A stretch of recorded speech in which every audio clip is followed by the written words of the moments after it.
Hello and welcome back, everyone. Happy Thursday. Today we have the penultimate dev diary before the release of Charters of Commerce and the accompanying free patch on June the 17th, and so we are going to be doing a rundown of this dev diary. This is also our first time getting a dev diary from Doodles, so let's see if he can manage to, let's see how he does. Let's see if he understands what day of the week it is and what our sentiment regarding that day of the week is. Happy Thursday, of course. There we go. Happy Thursday. Hello, Victorians, and happy Thursday. It, of course, is not at the front of the sentence, so you can demonstrate that it is, in fact, a holiday and should be capitalized. My name is Tune, aka Doodles, and I'm a game designer and rural folk member on Victoria 3, and I've been tasked with bringing you this dev diary.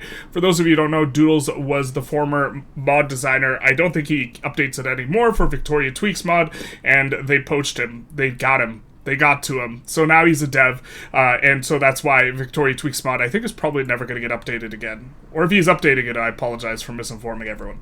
Today, we will be going through the changes and additions that didn't fit into the other dev diaries as some follow-up on some topics that we have tackled already. Let's jump right in first with the latter, in fact. The bulk formations action. As mentioned by Lino in Dev Diary 145, we were actively working on the ability to change military formation and mobilizations option. It has not only been implemented, but the scope is also somewhat escalated, now includes some other much sought after functionality, like the loud car outside, and the ability to merge formations or commander orders across all generals.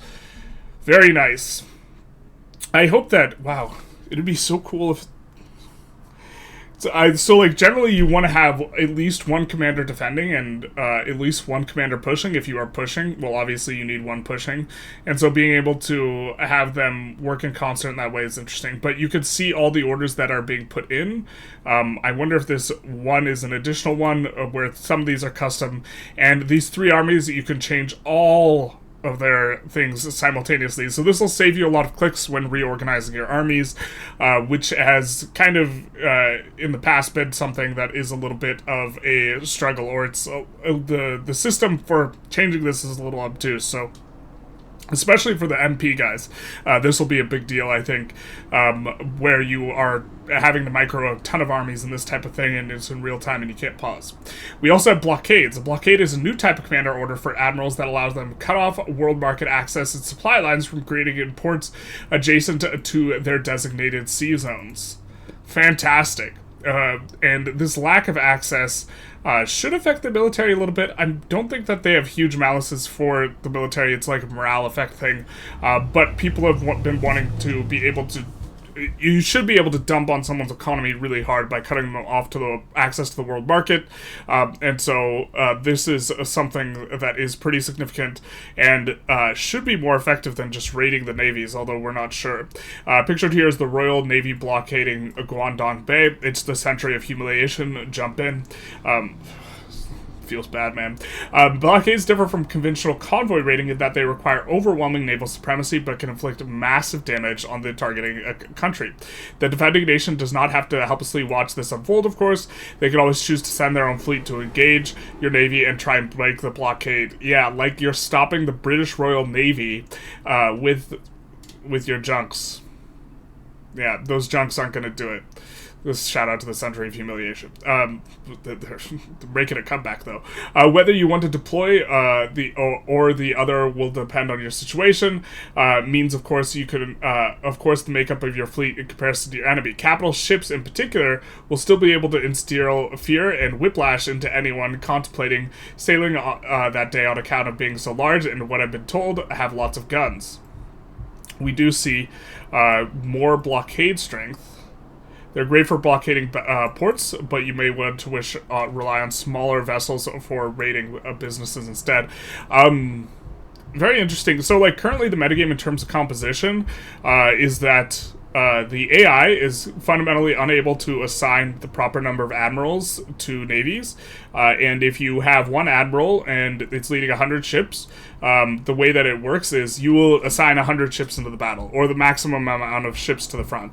And if someone else, the AI, has 100 ships and they have 4 admirals, the problem is that only 25 of those ships get assigned to the actual naval battle. And what this means is that, functionally speaking, if you have over 100, you're actually indifferent to what type of boats you have, because the AI is going to assign too many admirals to their navies, and you are just going to be able to win the battles no matter what. And so the metagame right now, as far as I can tell, is more related on you just want enough ships to get a landing without a landing penalty, so you actually don't go capital ships.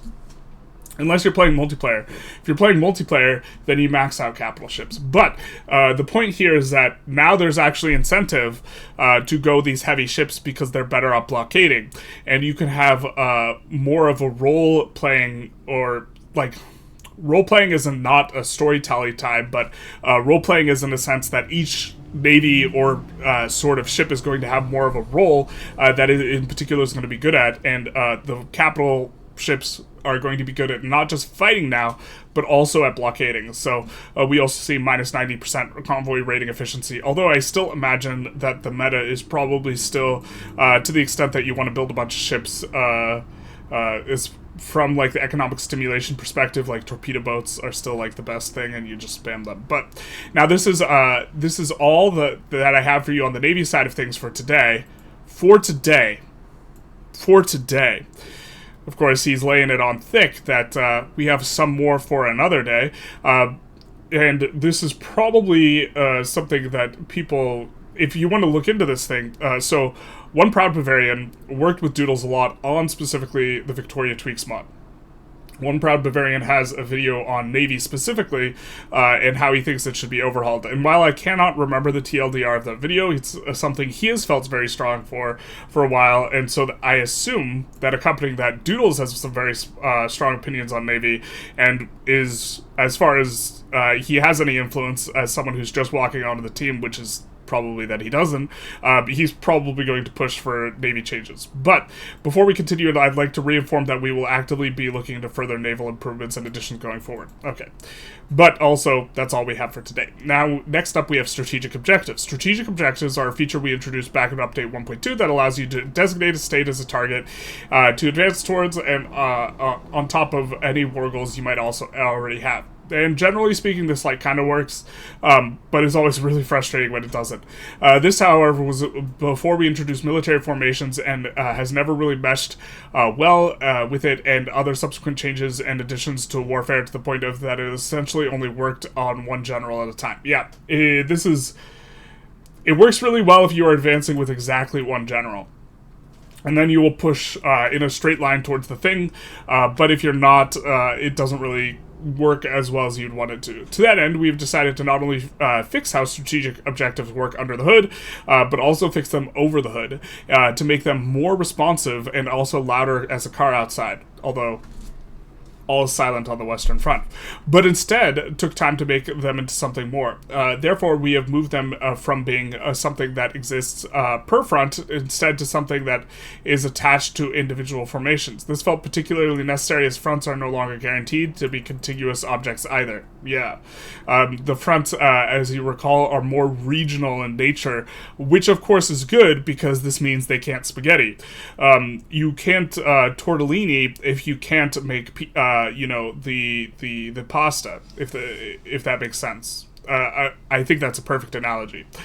This change will give players significantly more control over the behavior of formations in wars where it matters, if they want that, while being something that can be safely ignored in a rather one-sided affairs, or if you simply do not wish to meddle with your general's advances at all. Which, the hands-off type of thing. You can mix and match strategic objectives across several formations as you please, allowing you to either concentrate their efforts on specific targets or spread them out across the front. Generally, I assume looking for one target's probably going to be better, just based on the principle that if you're going to dilute what's going on. But I suppose if you have two war goals, and those war goals are in different directions, and you need both of them, then maybe it makes sense to kind of split things up. But generally, anytime you give a resource towards one particular thing and you're taking it away from the other, and usually prioritization is such that you just kind of want to go for the one thing, or the important thing. Just in general in games. When choosing where to assign a strategic objective, there will also be shown you will also be shown your war goals as well as those of your enemies. This is so nice. So this is something that, in terms of conveying information to newer players, that you see a ton of Reddit posts on, which is like, I'm winning this war, but my opponent won't tick down, and then they ticked me down below 0, and I just lost this war, and I was crushing him. I don't understand what's going on. The lack of kind of transparency with what you need to do in order to tick down your opponent and avoid getting ticked down yourself is something that is difficult to discern in the game for a newer player. Obviously, if you're more experienced, you just kind of know everything.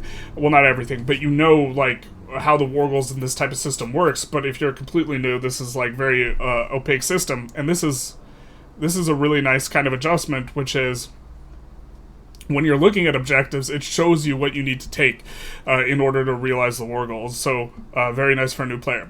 Lastly, to accompany these changes, strategic objectives can now be placed via a new button in the formations panel, or alternatively through a right-click interaction on the state you wish to target. Very nice. War goal tooltips. At times it just felt confusing as to how and why a war goal gets contested or not. Perfect. Basically exactly what we're referring to. An issue that is only exacerbated by the fact that war goals can have all sorts of conditions between them. And the general thing that almost always works is occupying the capital, right? But not always. If I recall correctly, maybe I don't.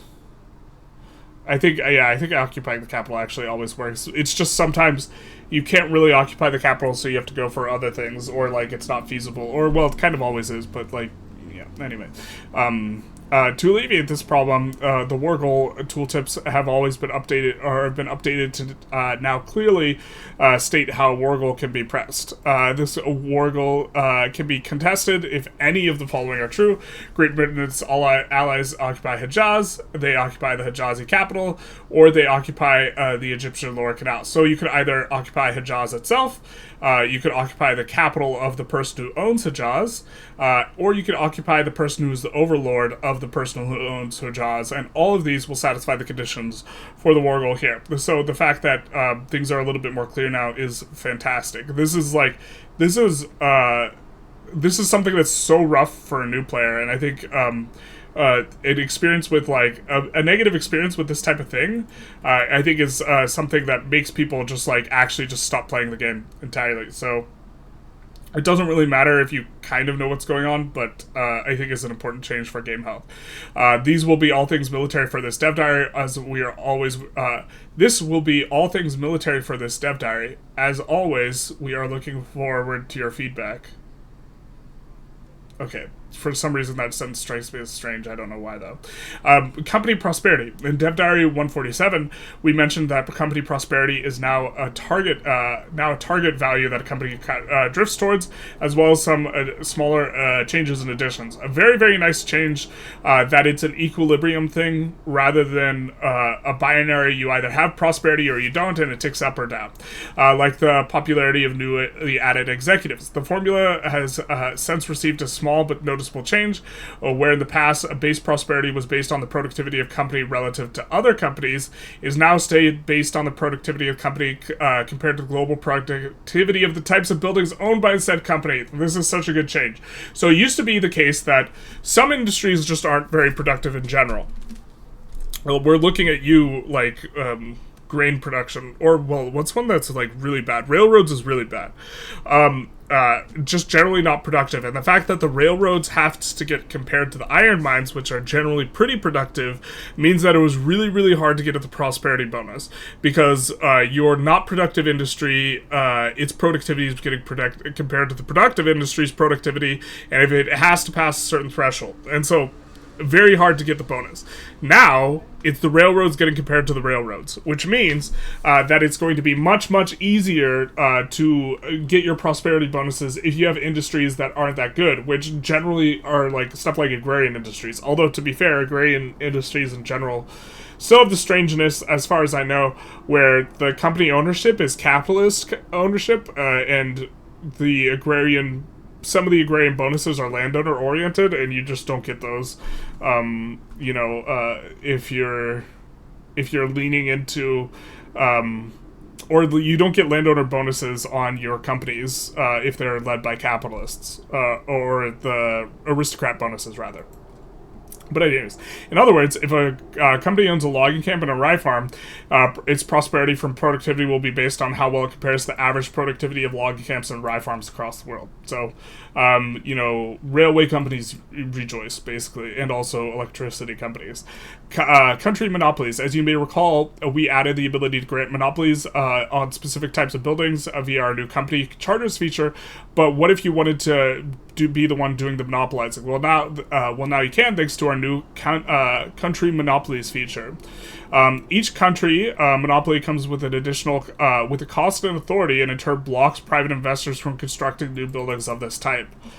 And this seems like it'd be very strong. Companies give the construction bonus. If you completely block off the auto queue from normal investors building the thing, then that means the company is going to pick up the slack. And if the company's picking up the slack and getting a massive construction bonus, this is something we're happy about. It's important to note that a country monopolies does not affect the ownership makeup of pre-existing buildings. You will still have to claw back those the old-fashioned way by nationalizing them. By nationalizing them? I thought they said something about companies being able to buy from other private investors in the last Dev Diary. Maybe I'm misremembering. But we get custom RNG seed. Making its way into update 1.9 is a new game rule, custom RNG seed.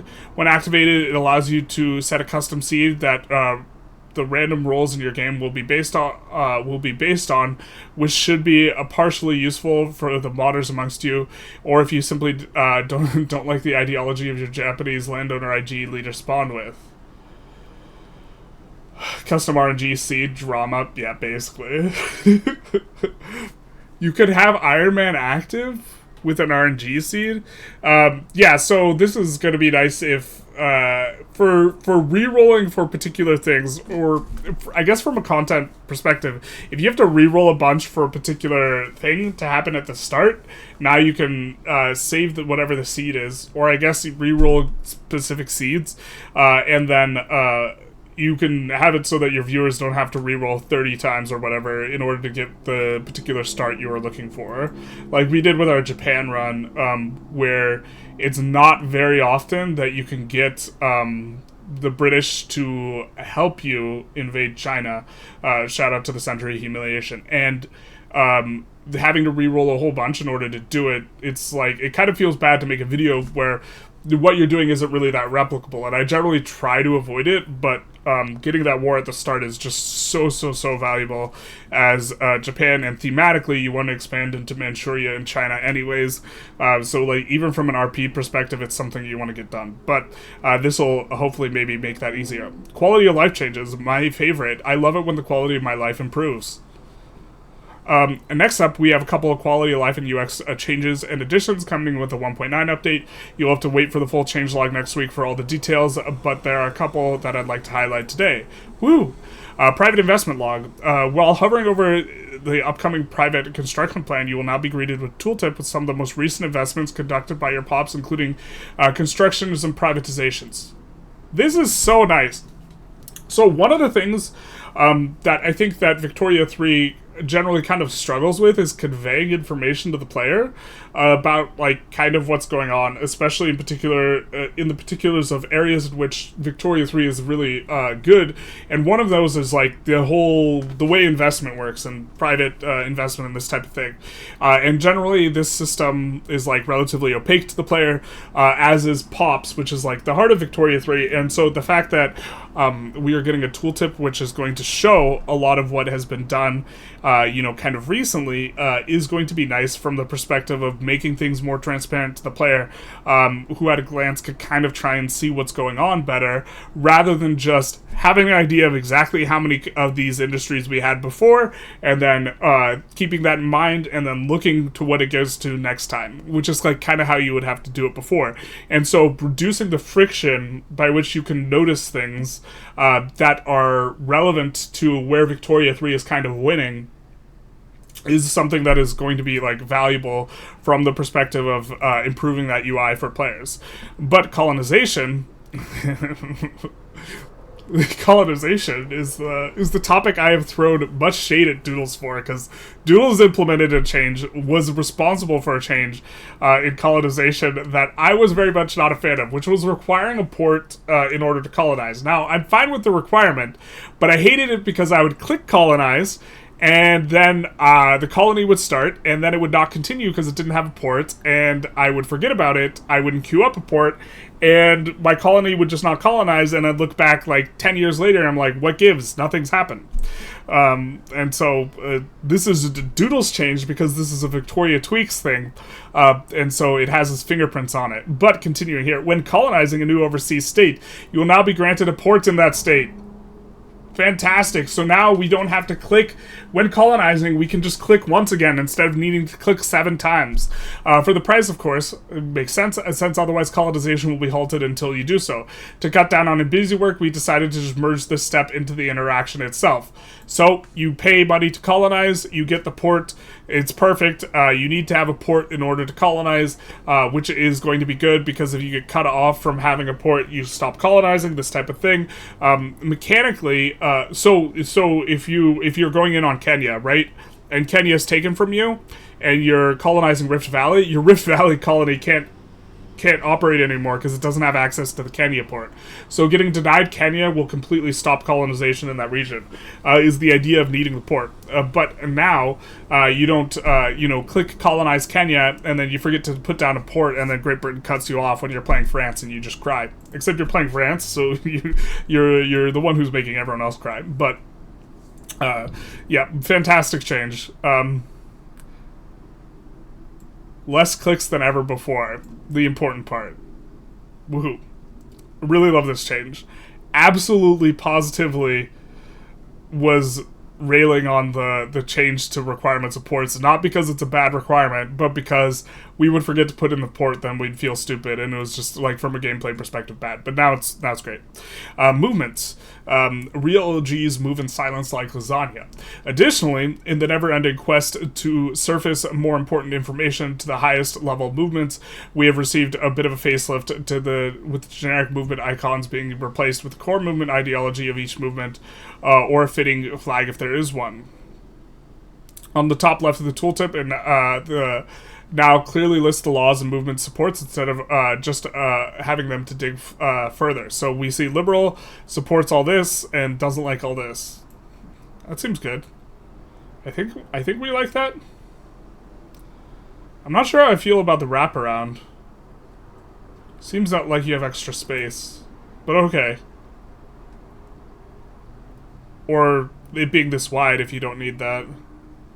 You could probably have this be way thin. I'm overthinking this. I've spent too much time giving feedback on UX or UI for EU5, and now my brain is like super fried into overanalyzing UI. But like you could make this more narrow, have the wraparound happen more, and have the suppress and bolster be like on the same. Be vertical with each other is probably fine. This is probably fine. These types of changes are almost always spawned either by your own gameplay experiences or feedback, so please keep it coming.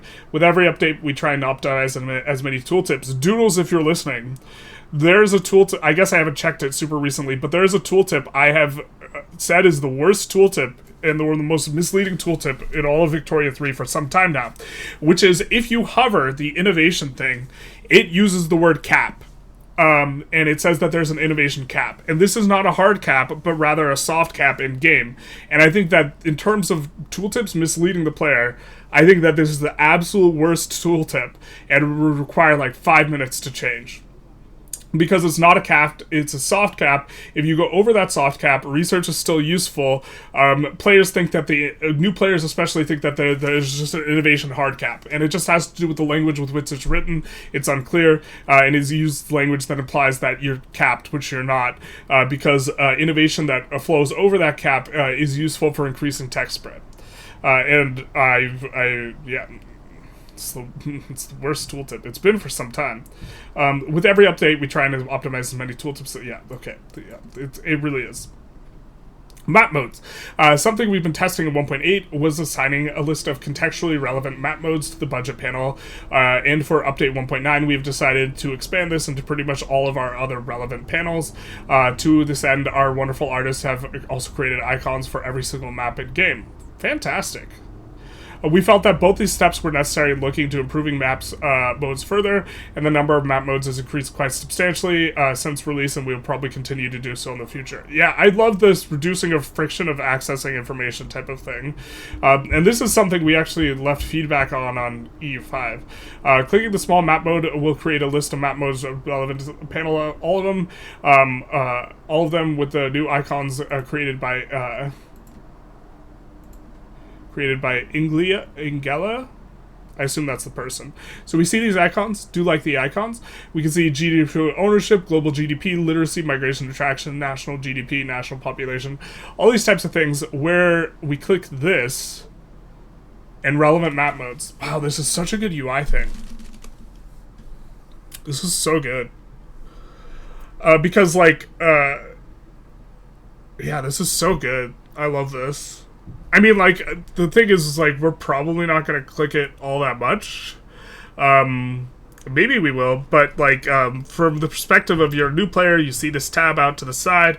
It's got relevant map modes, and this type of thing. This is just, like, actually such good design. It's like, clear. It's easy to operate. It doesn't obscure the actual tab of the menu you're in. I really love this. Whoever came up with this, like, the design for this.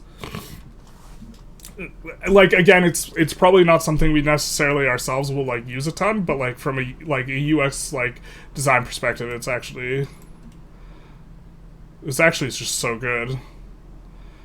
Like the one of the design principles of Paradox games in general, and Victoria 3 being one of them, is you don't obscure the map, or you do that as little as you can. The text tree, when you bring it up, it obscures the entire screen, but one of the principles is the stuff is off to the sides and the map is always visible. And so this reduces the amount of information you can convey simultaneously to the player. But the idea is you want the map to always be visible. This is like a design principle in like more recent versions of this game, which limits the amount of information. So having something like this is just actually just super good. U5 should poach that. It's so good. Modding. It wouldn't be appropriate for me to end my dev diary without mentioning at least some changes in aspects and tools for new modders coming with this update. Yeah, this is going to be, his background is modding, so of course the modding, that's what this is in reference to. Law variants. You can now assign your new law a parent based on the other laws in the same category. Your new law will then inherit all ideological stances of its parent law, allowing you to more easily create variations of existing laws to allow more flexibility to cover situations in different countries or regions with a more detailed manner without having to set up completely new ideologies every time. This sounds cool, but is not something that I'm not a modder, so this, like, how cool this is like, lost on me. We're introducing one such law variant in 1.9, is a form of the Canton system. Shout out to the Century of Humiliation, a version of the isolationism that exists in China at the game start, implemented by the Qing dynasty, greatly reduces the amount of outside trade by forcing it to go through a single port without banning it outright, however, unlike regular isolationism. Very cool. So we see the Canton system versus isolationism, less authority, less maximum declared interest, and the trade capacity is reduced by 50%, and disable trade centers outside Western Guangdong. So you can only have trade going through Western Guangdong yourself, but other people can trade with you outside of Western Guangdong, or I wonder if they are, like, locked in on Western Guangdong or something like this. Okay. But that certainly makes some sense. And so overcoming this will be a new challenge to China. China, like, really just should be more challenging to play than it is currently. Although, like, the very opener is, like, kind of for a new player, it's going to be a little bit of a struggle. But trade setup, those of you creating total conversion mods will probably like to know how to set up historical trade routes now that the old trading system has been replaced.